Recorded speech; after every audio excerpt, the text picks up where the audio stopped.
My sister told me I had no excuse not to raise her daughter since I work from home. After she crossed the line one too many times, I stopped being the nice brother and called CPS. Hey, Reddit. So apparently I, Mark 35 male, am the bad guy now. You know, for not wanting to raise someone else's kid while their mom finds herself overseas. My sister Leah, 32 female, thought she could drop her kid Riley, 6 female, on me like luggage for 3 years, and when I said no, let's just say it turned into a full-blown family disaster. Group chat meltdowns, surprise visits, people picking sides. It got messy real fast. I work from home. I keep to myself. And for a long time, I stayed quiet. But when you get used like a free babysitter for 2 years straight, and then they try to make it permanent, yeah, you either explode, or you do what I did. Here's how I handled it. And no, I'm not sorry. So, you ever get roped into something so gradually you don't even realize you're screwed until you're 2 years deep and quietly dying inside? That's pretty much what happened to me. I work from home doing back-end stuff for a tech company. My job requires peace. There's not total silence, but like minimum noise pollution. No chaos, no small humans screaming about crayons in the background. You know, normal stuff a grown adult would expect in his own house. Except I made the critical mistake of being related to Leah, my younger sister.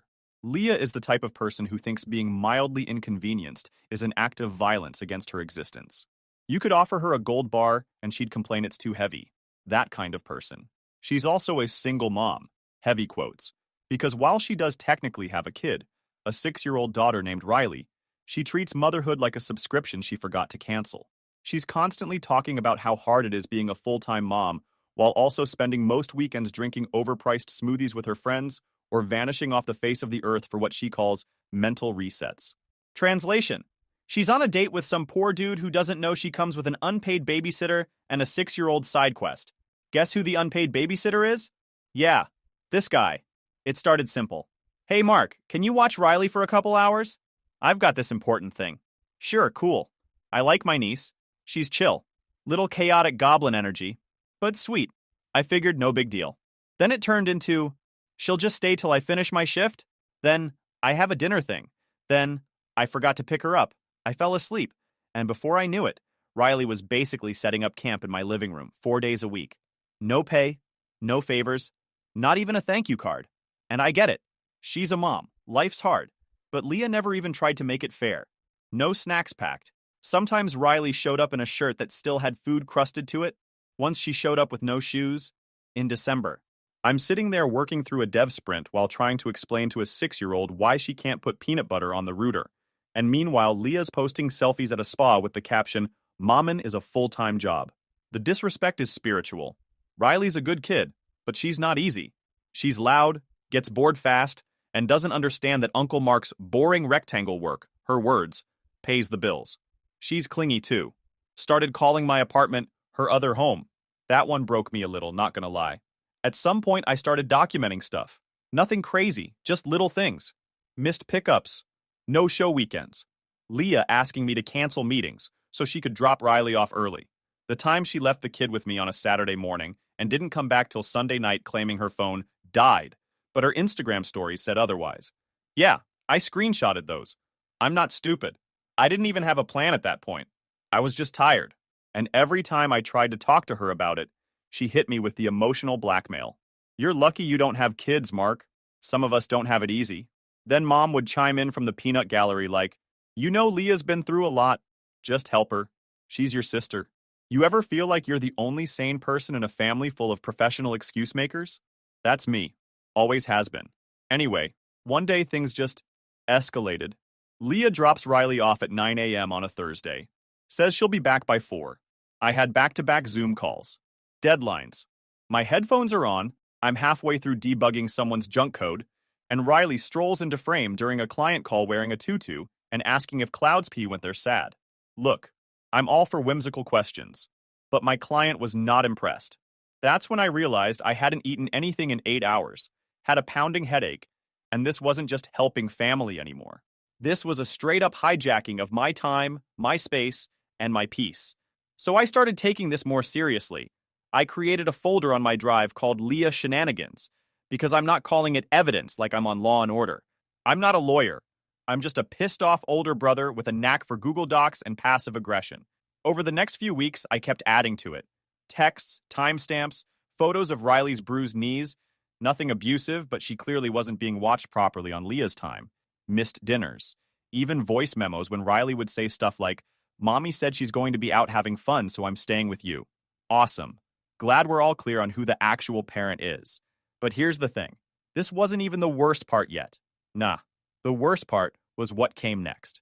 Mom called me one Saturday morning and was like, "Hey, sweetie, come over for lunch. We're all eating together. Leah has something exciting to share." That phrase, exciting to share? I should have known. Should have run. Should have faked my own death or thrown my phone in a lake. But nope. Like an idiot, I showed up. I should have sensed it the second I pulled up and saw Leah's car already there. She was early. Leah is never early to anything that doesn't involve bottomless pancakes or shoe sales. So, yeah, I parked, grabbed the dessert I picked up, because Mom insisted on bringing something, even though I knew she was just trying to guilt me into looking like a team player, and headed inside. Place smelled like roasted guilt and manipulation with a side of betrayal casserole. Mom greeted me all smiles like she hadn't been sending me passive-aggressive texts all week. "Hi, honey. I made your favorite. Lamb stew. Lamb stew. Great. The official family dish of, we're gonna say something you won't like, but we hope you shut up because your mouth's full." Then I gave her a dry thanks and walked into the dining room. Riley was already there playing with a spoon, humming to herself. Kid looked tired, like she'd spent the last 3 nights being shuffled between babysitters and late pickups. Her hair was a mess, and her hoodie was on inside out. Cute, yeah, but also kind of depressing when you realize no one else noticed. Leah was on the couch, phone in hand, laughing at something on TikTok. Probably a video about mom hacks she's never applied in her life. We sat down to eat. Conversation was fake cheery, like a bad sitcom pilot. Mom was on overdrive, talking about the weather, her garden, the adorable neighbor's dog that pooped on her lawn. Classic stalling. And then, as expected, the trap snapped shut. "So," Mom said, spooning more stew onto my plate even though I hadn't finished the first helping. "Leah has something exciting to share." Oh boy. Here we go. Leah looked up from her phone like she'd been waiting for her cue on a reality show. "I got a job offer," she said, trying to look humble but absolutely glowing. "It's overseas. 3 years. Huge company. Triple the salary. They're flying me out and everything." I nodded. "Nice. Hope they include parenting lessons in the onboarding package." She ignored that. "Of course. It's in Europe," she went on. "Fresh start, stable future, amazing benefits. I could finally have the life I always dreamed of." I took another bite slowly, didn't say a word. I was waiting for the catch, the fine print, the "and here's where you come in" sucker moment. It didn't take long. Leah set her fork down like she was about to casually order coffee, not dump a human being on me. "I'm not taking Riley with me," she said. I almost choked. Not from the stew, just from the audacity. Mom immediately chimed in like she was tag-teaming this nonsense. "She thinks it's better for Riley to stay here. Her school, her friends, her environment. It's more stable." More stable. Yeah, at my place. While Leah lives out her eat, pray, love but without responsibilities fantasy. "And since she already spends so much time with you," Leah said, not even making eye contact, "it wouldn't be that much of a change." That's when I realized it. This wasn't a request. This was a decision they'd already made. I was just the last one to be notified, like a company letting you know you've been voluntarily reassigned to the overnight shift. "You're serious," I said, putting my fork down. Mom gave me that smile, the one she uses when she knows she's asking for something ridiculous, but tries to soften it with fake empathy. "Mark, it's just 3 years. It's not forever. Think about it as helping the family." There it was. The family card. The magic guilt grenade they've been throwing at me since I was 10. And Leah? She had the nerve to sip her water like she didn't just try to leave her kid like a package at my doorstep. I sat back in my chair and stared at both of them. I didn't yell. I didn't flip the table. I didn't launch into a lecture. Instead, I just said, "Okay, I'll think about it." And they smiled. Like they won. Like I was going to be the good, older, protecting brother again, who just swallows his frustration and picks up the slack while everyone else goes and lives their best lives. But nah, because what they didn't know is, I already had a Google Drive folder with their names on it. Receipts, timestamps, voice memos, photos, conversations, all of it. They thought I was still the guy who just silently handled everything. They didn't know that after 2 years of being Leah's unpaid daycare, I was done being quiet. That night, I went home and opened my laptop. I added the lunch conversation to my documentation. Then I messaged an old friend of mine, works in family law, knows the ropes of reporting neglect. Told him everything. He replied with one sentence. "You've got a case, dude." I didn't sleep much that night. Not from guilt, not from stress, just from rage-marinated clarity. This wasn't about helping family. This was about being used. And if Leah thought she could just drop her kid off like luggage and board a flight to a new life, she had another thing coming. Because next time she tried that, she wouldn't be dropping Riley off at my door. She'd be dropping her name into a CPS file. And no, that wasn't just an angry internal monologue. I was serious. I wasn't going to scream. I wasn't going to throw chairs. I wasn't going to blow up like they expected. That's what made it better. They thought I'd either fold or flip. They didn't think I'd go quiet and strategic. So, first thing Monday, I sent Leah a text. Super chill, super fake. Hey, been thinking. Maybe I could make it work, but I need to iron some things out first. Let's chat later this week. She took the bait like it was deep fried in flattery. Didn't even ask a follow-up question. Just hit me with, "OMG, I'm so relieved. You don't know how much this means to me. I owe you big time." Yeah, you do, but not in the way you think. That same day, she dropped Riley off at 6:15 a.m. I'm not kidding. I hadn't even made coffee, no warning. Just a knock at the door and there she was, holding Riley by the hand like a pizza delivery. She smiled like she was doing me a favor. She woke up early anyway. Thought I'd swing by. Love ya. She vanished before I could even blink. Cool. Guess I work in a 24/7 child boarding facility now. Gotta update my LinkedIn. Riley was still half asleep. She wandered in, plopped on my couch, and pulled a blanket over her head. I made her cereal. She didn't say much. By 10 a.m., I already had my headphones on, trying to get some code reviewed, when she popped her head into my office and said, "Mommy said you're gonna be my new daddy for a while." I stopped typing. I turned my chair slowly. Wait, what did she say? She said I'm gonna live here now, and you'll be my daddy, and I can call you that sometimes if I want. And I didn't know whether to laugh, cry, or just walk into the woods and start a new life as a tree. Later that night, I got another Leah classic. "Can you keep her overnight? I'm having a thing and it might run late." What kind of thing runs late on a Tuesday? Who knows? Maybe she was going to her own surprise party again like last year. Spoiler, she threw it herself. I didn't even reply. Riley ended up staying. She only had one outfit, so I had to wash her clothes while she slept. The next morning, I sent Leah a passive-aggressive masterpiece. "Just so you know, I'm out of laundry detergent and goldfish crackers. If you're expecting me to run a daycare, I might need to invoice you." No response. But what I did get was a Google Doc in my inbox the next day, shared from Leah's email. Title: Riley, Schedule and Preferences. I swear to God. It had bullet points. She prefers almond milk but will tolerate 2%. Please don't let her watch screens more than 2 hours a day. Limit sugar after 3 p.m. or she gets hyper.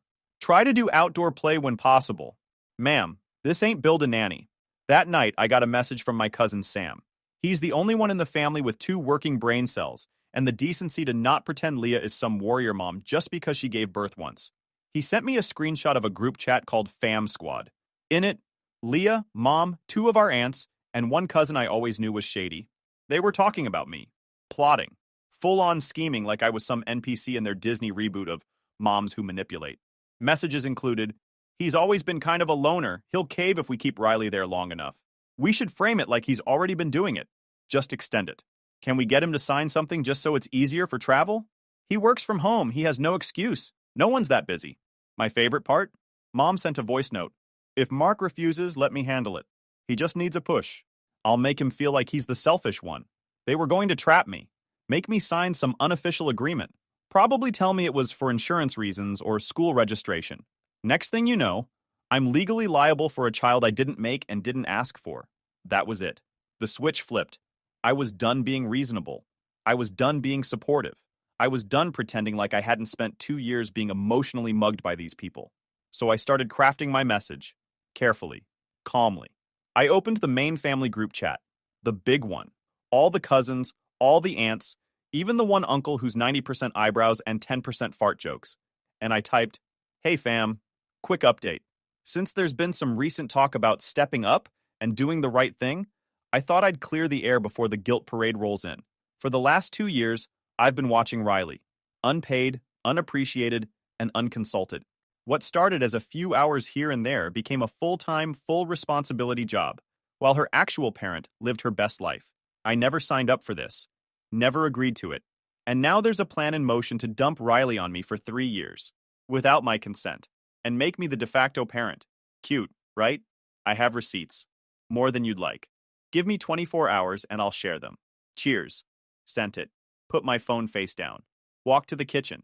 Made a grilled cheese like a man who just took off the last ankle weight holding him back. Because if Leah and Mom wanted to play games, they just found out I brought the whole damn rulebook. They thought I was bluffing. After I dropped the receipts in the family group chat, I expected the usual. Fake apologies. We didn't know it was that bad. A couple of aunts offering baked goods instead of accountability. But this time, the silence felt different, like they were scared of what else I had. Good.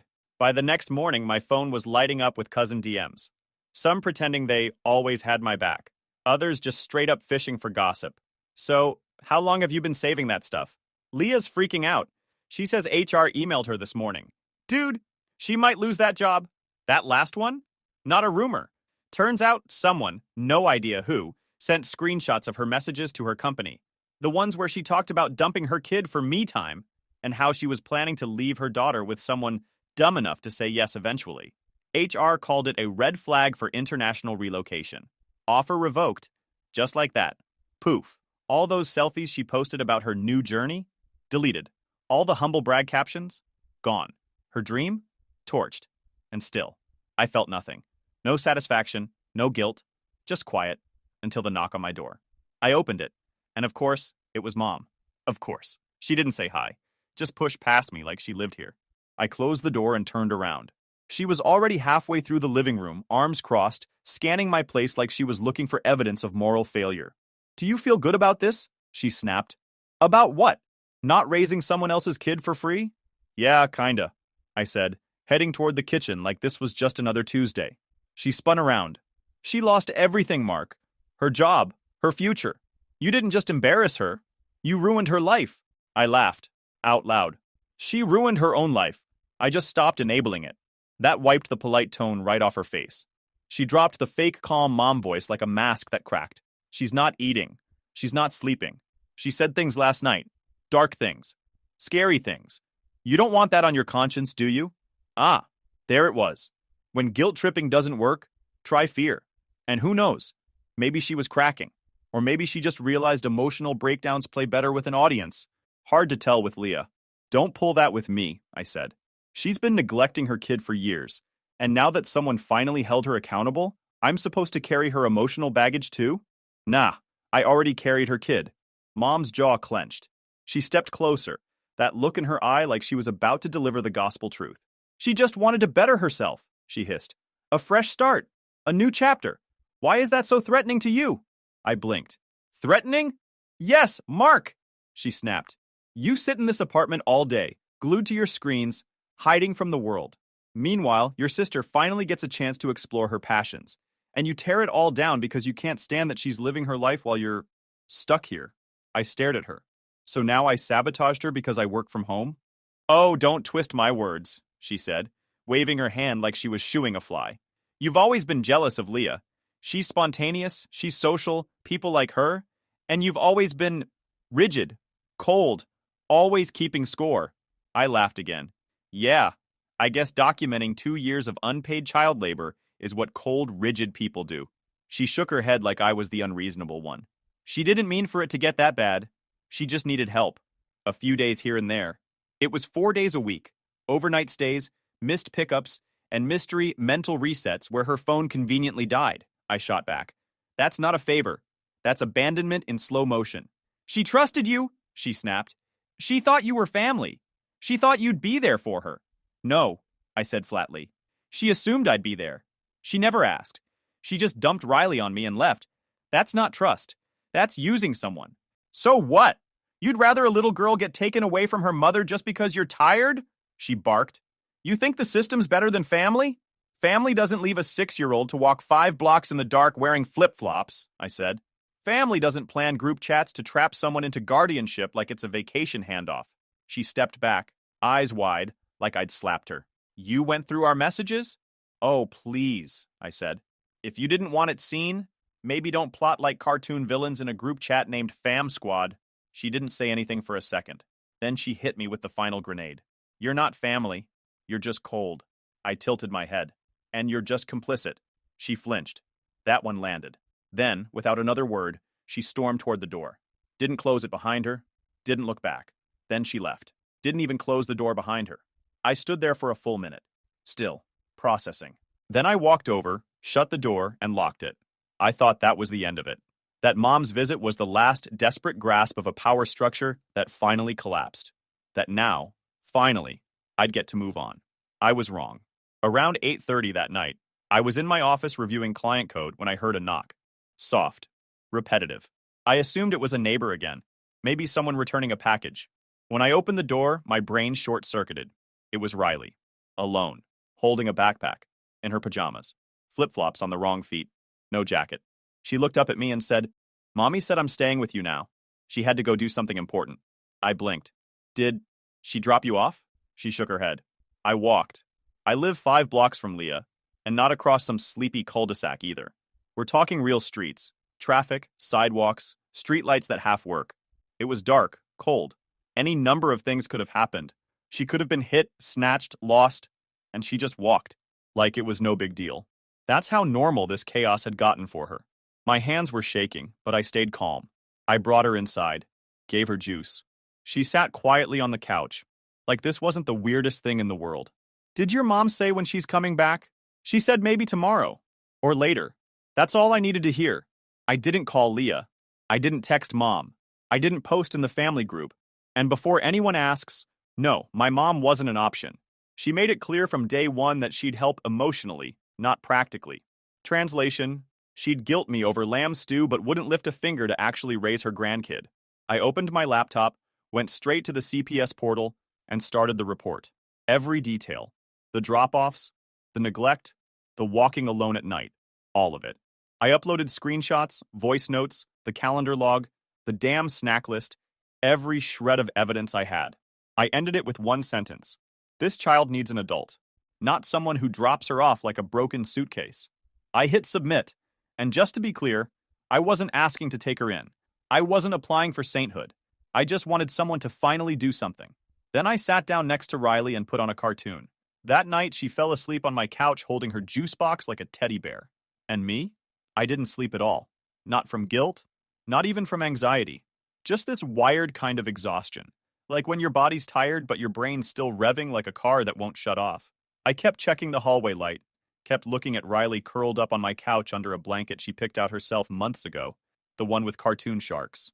She looked so calm, like this was normal. Like being dropped off without warning at your uncle's house in the middle of the night was just what moms did. At 9:12 a.m., my phone rang. Unknown number. I answered. "Hello, this is Ms. Grant from Child Protective Services. May I speak with Mark?" Her voice was calm, the kind of calm you hear from ER nurses and bomb techs. "This is Mark," I said. She paused like she was letting the words settle. "We received a report last night regarding a minor named Riley H. currently in your care." "Yeah," I said. "She's here. I didn't really have a choice." "Understood," she replied. "We've reviewed the documentation. It was thorough. We'd like to conduct an initial welfare check. Today, if possible." "Sure. When?" She didn't even skip a beat. "We're already outside." I stood up so fast I nearly spilled my coffee. There they were. 2 CPS reps, 1 woman, 1 man, standing on the porch like they were about to serve a search warrant. I opened the door. That was fast. Ms. Grant gave a tight smile. "We don't waste time with cases like this." They came in, took notes on the environment. Neat, safe, stocked fridge, no weird smells or hazards. Riley waved shyly, showed them her juice box and her stuffed turtle. She didn't seem scared. That probably said more than anything else. After about 10 minutes, Ms. Grant asked if we could speak privately. We stepped outside. "First," she said, flipping her notebook closed, "you did the right thing. It's clear this wasn't an impulsive report. You've been documenting things for a while." "I wanted to be sure I wasn't just being dramatic," I said. "You weren't," she replied, dead serious. "We've had several red flags with the mother before, but nothing concrete. This, however," she didn't even finish the sentence, just shook her head. "What happens now?" I asked. "We'll be visiting her home within the hour. Depending on what we find and how she responds, we may remove the child from her custody temporarily. We'll need to interview you again, likely at the office, and get a formal statement. I nodded. Whatever it takes. They left a card and told me not to post anything publicly or discuss the situation with Leah. Not that I had any intention of talking to her ever again. An hour later, I got the first text. Leah, did you seriously call CPS? Are you insane? I ignored it. Leah, 2 minutes later. They came to my house. I could lose her because of you. Then Mom called. 4 times. Then switched to voicemails. I didn't even listen to them. Just blocked the number. By noon, Leah was at my front door. Banging. Screaming. Open the door, Mark. You've ruined my life. You're dead to me. The irony of her yelling that while trying to hand off her kid like an Amazon return wasn't lost on me. I didn't move. I didn't speak. I didn't unlock a single thing. I just stood in the hallway and waited until her voice cracked and she gave up. Later that afternoon, I got a follow-up call from Ms. Grant. Voice calm, clinical. She's been flagged for emergency supervision. Riley will be placed in temporary foster care for now. Not with me. CPS had policies. I wasn't the legal guardian, and they had to assess whether keeping Riley with family was even in her best interest. After everything, they leaned toward no. She didn't even fight for her, Ms. Grant said, sounding tired. Barely asked where Riley was going. Just kept yelling about her job, her money. I thanked her and hung up. Riley was eating lunch at my table. Spaghetti, her favorite. I sat with her. We talked about cartoons. I didn't say anything about what was coming. Later that evening, a caseworker came to pick her up. Kind woman. Explained everything softly, like she was guiding a baby bird out of a nest. Riley hugged me goodbye without crying. Just one line. I liked your house better. That one stung worse than anything Leah had ever said. After she left, the place felt too quiet. I didn't turn on the TV, didn't play music, just sat there, let the silence roll in. At 9:00 p.m., I got a message from a number I didn't recognize. You should have just said no like a normal person, but you always had to be the hero. It was Leah, probably texting from someone else's phone. I blocked it without answering. The next morning, Mom showed up. Again. I didn't open the door this time. I watched her through the peephole. She looked older than usual, less smug, more tired. She left a note tucked under the door. I left it there for 2 full days before finally reading it. Your sister's being investigated. They might take her to court. Riley's with strangers. All because you wanted to prove a point. I hope you're happy. I tossed it in the trash.